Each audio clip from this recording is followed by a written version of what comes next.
अस्सलामुअलैकुम dear students, हम study कर रहे थे होम्योस्टेसिस और आज इस सिलसिले में लेक्चर नंबर 9 है जिसमें हम बात करेंगे एक्सक्रीशन इन प्लांट्स।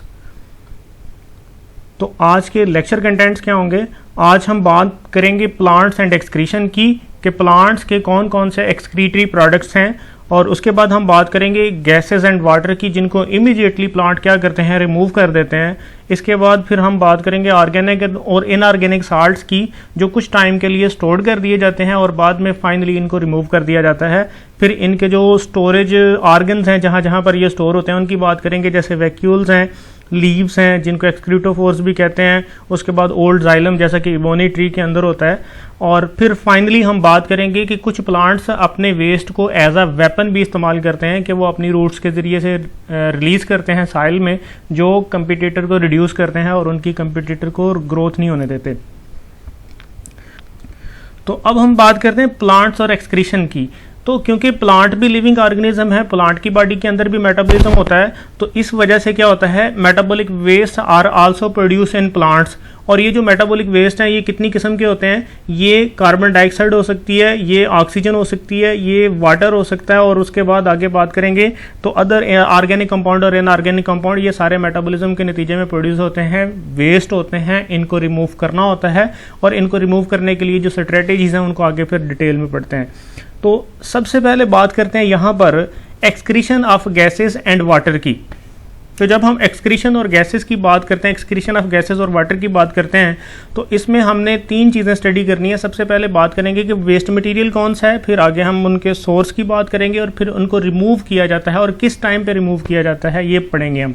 तो सबसे पहले जो एक्सक्रीटरी वेस्ट की बात करेंगे वो कार्बन डाइऑक्साइड है। कार्बन डाइऑक्साइड जो है वो रेस्पिरेशन के नतीजे में प्रोड्यूस होता है, और ये रिमूव किसके जरिए से किया जाता है? स्टोमेटा और अदर प्लांट सर्फेसेस। स्टोमेटा हो गया, क्यूटिकल हो गया, लेंटिसेल्स हो गया, इनके जरिए से ये रिमूव कर दिए जाते हैं। और during night when only respiration occur. और ये जो कार्बन डाइऑक्साइड है ये वेस्ट कब होता है? जब इसकी कंसंट्रेशन ज़्यादा होगी, और कंसंट्रेशन इसकी कब ज़्यादा होती है? नाइट टाइम पे, जब सिर्फ रेस्पिरेशन हो रहा है और उस टाइम पे कोई फोटोसिंथेसिस नहीं हो रही। उसके बाद आगे बात करेंगे वेस्ट ऑक्सीजन। तो जो ऑक्सीजन है ये कब वेस्ट है? ये फोटोसिंथेसिस के नतीजे में प्रोड्यूस होती है, और ये भी स्टोमेटा और दूसरे प्लांट सर्फेसेस के जरिए से रिमूव कर दी जाती है। लेकिन ये जो वेस्ट है ये नाइट टाइम नहीं होगा, ये ड्यूरिंग डे होगा, when rate of photosynthesis is greater than respiration. कि जब क्या होता है, फोटोसिंथेसिस हो रही है और रेस्पिरेशन भी हो रहा है, लेकिन फोटोसिंथेसिस का रेट रेस्पिरेशन से ज्यादा है, जिसके नतीजे में क्या हो रहा है, बाई प्रोडक्ट ऑक्सीजन प्रोड्यूस हो रही है, और प्लांट इसको भी स्टोमेटा और लेंटिसेल्स और क्यूटिकल के जरिए से रिमूव कर देता है। अच्छा, अब इसके बाद थर्ड जो है वो वाटर है। वाटर जो है वो रेस्पिरेशन के नतीजे में भी प्रोड्यूस होता है, फोटोसिंथेसिस के नतीजे में प्रोड्यूस होता है, और इसका रिमूवल जो है वो स्टोमेटा के जरिए से ट्रांसपायरेशन की वजह से होता है। और ये स्टोमेटा, उसके अलावा लेंटिसेल्स या फिर क्यूटिकल के जरिए से ये भी आगे फिर प्लांट की सरफेस से रिमूव कर दिया जाता है। लेकिन जब हम वाटर की बात करते हैं तो वाटर जो है वो कब रिमूव किया जाएगा? जब ये ज़रूरत से ज़्यादा होगा। Just use for maintenance the turgor in the cells. कि अगर फॉर एग्जाम्पल ये ज़रूरत के मुताबिक है या इस प्लांट की बॉडी को इसकी रिक्वायरमेंट है, तो ये क्या किया जाता है, ये प्लांट अपनी बॉडी के अंदर रिटेन भी कर लेता है। किस लिए? ताकि इन प्लांट्स के सेल्स में टर्जिडिटी के लिए, टर्गर प्रेशर को बिल्ड करने के लिए भी वाटर को इस्तेमाल कर लिया जाता है। और अगर ये फालतू है, अगर ज़रूरत से ज़्यादा वेस्ट है, तो उस टाइम पे फिर ट्रांसपायरेशन के जरिए से रिमूव कर दिया जाएगा। तो इसके बाद आगे बात करते हैं कि दूसरे जो अदर ऑर्गेनिक और इनऑर्गेनिक वेस्ट हैं उनके जो स्टोरेज ऑर्गन है उनकी डिटेल में हम बात करेंगे। तो सबसे पहले बात करते हैं वैक्यूल्स। तो वैक्यूल्स क्या होते हैं? Vacuoles are single membrane bound fluid filled organelles हैं containing water, food, various metabolic intermediates और मेटाबॉलिक वेस्ट। कि ये असल में प्लांट्स के अंदर पाए जाने वाले ऑर्गेनेल्स हैं जिनके अंदर क्या होता है, वाटर होता है, फूड होता है, मेटाबॉलिक इंटरमीडिएट्स भी हो सकते हैं, और मेटाबॉलिक वेस्ट भी प्लांट इसके अंदर स्टोर कर लेता है। तो अगर हम इनको प्लांट के रेफरेंस से बात करें तो वैक्यूल्स क्या करता है, plants have large vacuoles, these can be used for either storage of the useful compound और the storage of the waste substances. कि अगर हम प्लांट के वैक्यूल्स की बात करते हैं तो प्लांट लार्ज वैक्यूल्स रखता है, और ये बहुत बड़ी जो स्पेस है सेल के अंदर वो वैक्यूल ऑक्यूपाई करता है, और उसमें यूजफुल सब्सटेंसेस भी ये स्टोर कर लेता है। और अगर जो वेस्ट मटेरियल है वो भी क्या करता है, कुछ देर के लिए वैक्यूल के अंदर स्टोर कर लिए जाते हैं, या उसको परमानेंटली फिर बाद में इसको लीव्स के जो वैक्यूल्स हैं, लीव्स के सेल्स के वैक्यूल हैं, फिर उनको बाद में रिमूव कर देते हैं जब उतर जाते हैं आटम में। ये आगे हमने पढ़ना है। तो इसके बाद आगे बात करते हैं दीज में accumulate at the concentration that to crystal formation in the vacuole के ये क्या होता है, ये इतने कंसंट्रेट हो सकते हैं वैक्यूल के अंदर के लीडिंग टू द क्रिस्टलाइजेशन के इतनी ज़्यादा कंसंट्रेशन वैक्यूल जो है वो वेस्ट प्रोडक्ट की रख सकता है। इसकी इतनी एबिलिटी है कि अगर ओल्ड सेल्स हैं या वो सेल्स हैं जिन्होंने बाद में रिमूव हो जाना है प्लांट की बॉडी से, तो उसके अंदर ये जो है ना इतनी कंसंट्रेशन तक ये जो है ना क्या करता है, इकट्ठे कर सकता है वेस्ट को। तो इसके बाद दूसरे जो आर्गन है, पहला हमने वैक्यूल पढ़ा, दूसरा जो आर्गन है वो एक्सक्रीटोफोर्स हैं या एक्सक्रीटरी लीव्स हैं। इसका मतलब भी क्या है भाई, एक्सक्रीटरी प्रोडक्ट बीरिंग लीव्स। अच्छा, लीव्स क्या होते हैं, leaves are expanded aerial photosynthetic organ of the plant के ये क्या होते हैं, एरियल पार्ट्स हैं, हवा में मौजूद होते हैं, फोटोसिंथेटिक होते हैं और एक्सपेंडेड होते हैं। इनका काम, प्राइमरी काम इनका फोटोसिंथेसिस है।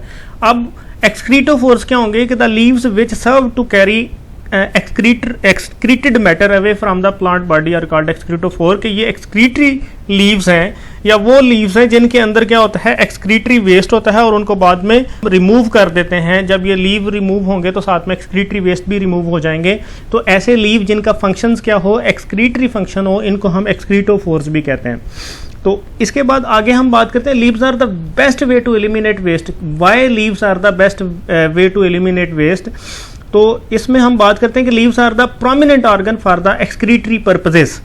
These are destined to fall off as it happen in most plants shed their leaves in autumn के ये क्या होता है, मौसम खज़ां के अंदर या फिर जो है कुछ the leaves and stock of the certain bulbs blue bell leaving the bulb underground के कई बार ऐसे होता है कि जो ब्लू बेल्स हैं या जो ऐसे पौधे हैं जिनके अंडरग्राउंड बल्ब्स होते हैं या ऑटम लीव्स हैं, उन ऊपर से पत्ते उनके गिरते ही रहते हैं। तो पत्ते क्या हैं, जब गिरेंगे तो इसके साथ इसका मतलब क्या है कि अगर उनमें वेस्ट डंप कर दें तो वो क्या होंगे, रिमूव हो जाएंगे और प्लांट की जो बॉडी है वो क्या होगी, नॉर्मल हो जाएगी। तो यहाँ पर वो बात कर रहा है कि leaves are the best way to eliminate waste. क्यों, क्योंकि ये जो है इनकी किस्मत है कि इन्होंने गिरना है, जैसा कि खज़ां के लीफ हैं या फिर जो बल्ब वाले प्लांट्स हैं, ब्लू बेल्स हैं, तो उनके केस में क्या होता है कि पत्ते गिर जाते हैं और जब पत्ते गिरेंगे तो फिर अगर हम उनके अंदर वेस्ट हों तो फिर वो क्या होंगे, प्लांट की बॉडी से जो है वेस्ट रिमूव कर देंगे। अच्छा, यहाँ पर आप ये देखेंगे जैसे यहाँ पर येलो लीव्स दिखाए गए हैं, ऑटम के लीव्स हैं। ये लीव्स क्या करते हैं, इनके अंदर वेस्ट स्टोर कर दिए जाते हैं जो जब गिरते हैं तो प्लांट की बॉडी नॉर्मल हो जाती है। और राइट साइड पे वो बल्ब प्लांट दिखाया गया है कि जिसका जो मेन पार्ट है यहाँ पर अंडरग्राउंड पार्ट जो है ना वो बल्ब की तरह या लार्ज होता है, एक्सपेंडेड होता है। इसको आगे डिटेल में सीखते हैं। What are bulbs? तो a short modified underground stem surrounded by usually fleshy leaf that contain stored food for the shoot within. कि अब क्या होता है, असल में ये अंडरग्राउंड पार्ट होता है ये स्टेम का जो क्या करता है, एनलार्ज होता है और फ्लैशी लीव्स होते हैं जिसके अंदर फूड स्टोर होता है। तो ये मेन जो पार्ट है, इस पार्ट को हम बल्ब कहते हैं। कुछ पौधों के जो बल्ब हैं वो नीचे रह जाते हैं, ऊपर से पत्ते क्या होते हैं, गिर जाते हैं। जैसा कि अभी हमने ब्लू बेल की बात की थी, ब्लू बेल में क्या होता है कि बल्ब अंडरग्राउंड रह जाता है और उसके पत्ते जो हैं वो गिर जाते हैं। तो ब्लू बेल क्या करता है, अपने पत्तों के अंदर वेस्ट स्टोर कर देता है जो बाद में रिमूव कर दिए जाते हैं। अच्छा, एग्जाम्पल है एनोनियन बल्ब, ट्यूलिप बल्ब, ये सिर्फ एग्जाम्पल्स हैं बल्ब्स की।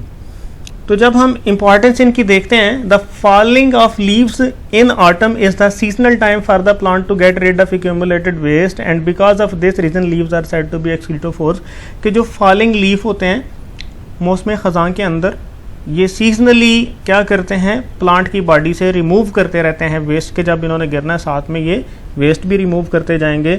और this is the reason gardeners find rotted autumn leaves as a good source of mineral. और यही वजह है कि गार्डन के अंदर जो गिरे हुए पत्ते होते हैं उसको गार्डनर जो है वो खाद के तौर पर इस्तेमाल करते हैं और फर्टिलाइज़र के तौर पर इस्तेमाल करते हैं, ऑर्गेनिक फर्टिलाइज़र के तौर पर इस्तेमाल करते हैं, क्योंकि उनके अंदर बहुत सारे जो हैं वो जब डीकम्पोज होंगे ये जो हैं और उसके बाद फिर इनसे जो मिनरल निकलेंगे वो दोबारा फिर प्लांट इस्तेमाल भी कर सकता है।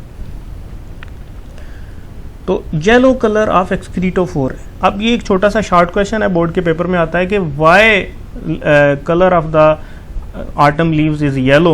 तो according to an explanation the change in color in these leaves is not due to the removal of chlorophyll। जो पहला आइडिया था, पहला कंसेप्ट ये था कि असल में होता ही है कि पौधों के पत्तों में से जब इन्होंने गिरना होता है तो क्लोरोफिल ख़त्म हो जाता है, जिसके नतीजे में इनका जो कलर है वो ग्रीन नहीं रहता, येलो हो जाता है। तो अगर हम इसको देखें तो अब ये जो है ना, बाद में जो रिसर्च है उसने ये कहा है कि the microscopic examination of autumn leaf shows that leaves are loaded with pigmented compound prior to falling off and many toxic material like heavy metal increase sharply as the yellowing proceeds। तो यहाँ पर जो modern research है वो ये कह रही है कि देखें जी, अब पत्तों का जो कलर है वो क्लोरोफिल के खात्मे की वजह से नहीं, इसकी और वजह है। इसकी एक वजह तो ये है कि इसके अंदर पिगमेंटेड कंपाउंड जो हैं वो डंप्ड होते हैं जब इन्होंने रिमूव होना है उससे पहले, और दूसरे नंबर पे इसके अंदर हैवी मेटल की कंसनट्रेशन बढ़ती जाती है। जब तक इन्होंने गिरना है तो तब तक इनमें क्या होता है, कंसनट्रेशन ऑफ हैवी मेटल बढ़ती जाती है, जो क्या करती है, इनके पत्तों का कलर जो है ग्रीन से येलो कर देती है। तो इसके बाद आगे है तीसरा जो स्टोरेज साइट है। पहली हमने वैक्यूल की बात की थी, फिर हमने किसकी बात की थी, पत्तों की बात की थी। तीसरी जो स्टोरेज साइट है ये इंटरनल वास्कुलर टिश्यू है, या जैसे जाइलम है। तो अब क्या होता है, some trees deposit strange chemicals in their branches and trunks specially in old xylem where there is no longer used for the water transport. अब यहाँ पर अगर देखें तो पौधों के अंदर वास्कुलर बंडल जो है ये हर साल रेप्लिकेट करता है। तो उसमें क्या होता है, हर साल नए जाइलम रिंग बनते रहते हैं, लेकिन उनमें से जो फंक्शनल होंगे वो सिर्फ क्या होंगे, थोड़े होंगे, जिनको सैपवुड कहते हैं, और जो नॉन फंक्शनल हैं, ओल्ड हैं, वो वैसे ही पड़े होते हैं। तो कुछ पौधे, जैसा कि यहाँ पर हम इबोनी की बात करते हैं, तो ये क्या करता है, this takes place in ebony which produce very black wood in the centre, these are considered to be the waste material by the plant physiologist. के होता क्या है कि इसमें जो ओल्ड जाइलम है, जो फ्रेश जाइलम था, उनको ये क्या करते हैं, ट्रांसपोर्ट के लिए इस्तेमाल करते हैं, लेकिन जो ओल्ड जाइलम है उसके अंदर वेस्ट डंप करते जाते हैं।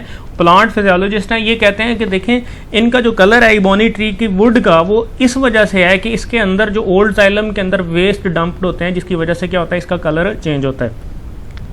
तो अब लास्ट में जो हमने बात करनी थी, चौथी बात, वो ये थी कि waste as a chemical weapons, के कुछ पौधे क्या होते हैं, फॉर एग्जाम्पल अगर आप देखें, some plants secrete compounds into the soil. अब इसका पर्पस क्या है कि chemical weapons against other competing plants, के जो केमिकल वेपन के तौर पर दूसरे जो प्लांट हैं उनके साथ जो compete करते हैं, उनकी ग्रोथ को रिड्यूस करने के लिए इस्तेमाल होते हैं। These waste are used as chemical weapons against other competing plants. For example conifers, जो कॉनीफर्स प्लांट्स हैं, ये क्या करते हैं कि ये अपनी बॉडी से, रूट्स के ज़रिए से साइल में वेस्ट रिमूव करते हैं, जो इनके जो कंपेटिटर्स हैं उनको रिड्यूस करने के लिए काम करते हैं। अब अदर वेस्ट की जो बात करते हैं, इसमें जो है इसके अलावा भी हैं other waste material that are removed by some plants. वो कौन कौन से हैं, ये इसमें रेजन्स हैं जैसा कि कोनिफरस ट्रीज़ हैं, इसके बाद गम्स हैं जैसा कि कीकर है या अकेशिया के प्लांट्स हैं, इसके बाद आगे आता है लेटेक्स है जैसे रबड़ प्लांट है, उसके बाद म्यूसिलेज है जैसा कि कार्निवोरस प्लांट और लेडी फिंगर वगैरह रिलीज़ करते हैं। तो ये भी डिफरेंट टाइप के वेस्ट हैं जो अगर प्लांट की बॉडी जो है उसकी बॉडी से निकलते रहते हैं। तो ये डिफरेंट टाइप ऑफ वेस्ट थे।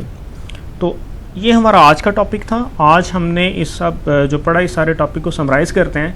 तो आज हमने सबसे पहले जो बात की थी, हमने सबसे पहले बात की थी प्लांट एंड एक्सक्रीशन की, कि प्लांट में कौन कौन से एक्सक्रीटरी वेस्ट हैं। तो हमने कहा था कुछ इमीडिएटली रिमूव कर दिए जाते हैं जैसे कार्बन डाइऑक्साइड है, ऑक्सीजन है और वाटर, और कुछ क्या किए जाते हैं, कुछ देर के लिए स्टोर कर लिए जाते हैं और बाद में रिमूव कर दिया जाता है।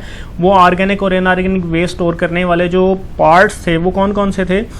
तो जब हमने गैसेस और वाटर की बात की ये तो इमीडिएटली रिमूव हो गए, और जब हमने ऑर्गेनिक और इनऑर्गेनिक साल्ट्स की बात की जो स्टोर्ड कर दिए जाते हैं for some time and remove कर दिए जाते हैं, और वो जो स्टोरेज ऑर्गन्स है वो वैक्यूल्स थे, लीव्स थे, और इन्हीं एक्सक्रीटरी एक्टिविटीज़ की वजह से इन लीव्स को एक्सक्रीटोफोर कहा जाता था। उसके बाद हमने बात की थी कि ओल्ड जाइलम के कुछ जो वेस्ट हैं वो ओल्ड जाइलम के अंदर स्टोर हो जाते हैं जैसा कि इबोनी है।